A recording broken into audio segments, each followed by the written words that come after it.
વાત કરીએ પહેલગામમાં આતંકી હુમલાનો આતંકીઓ અને આતંકીઓના આકાઓને અકલ્પનીય સજા મળવાના પ્રધાનમંત્રી મોદીના હુંકાર બાદ ભારતે જડબાતોડ જવાબ આપવાની જોરશોરથી તૈયારીઓ શરૂ કરી દીધી છે। બસ ભારતની આ જ તૈયારીઓથી પાકિસ્તાન સેના હવે ફફડી ઉઠી છે। ફફડી ઉઠ્યાના સોશિયલ મીડિયાના માધ્યમથી અહેવાલો પણ મળી રહ્યા છે।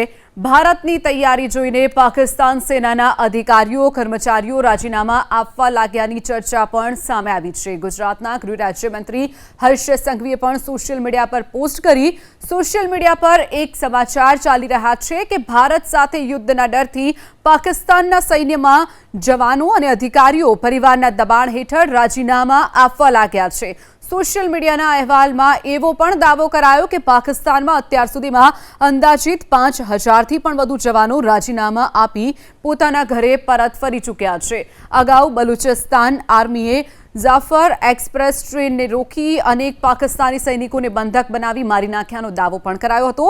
ત્યારે પણ સોશિયલ મીડિયામાં એવા અહેવાલો પ્રસારિત થયા હતા કે પાકિસ્તાની સેનાના 2500 જવાનોએ રાજીનામા ધરી દીધા છે। ત્યારે ગૃહ રાજ્યમંત્રી હર્ષ સંઘવીએ સોશિયલ મીડિયા એક્સ પર પોસ્ટ કરી છે।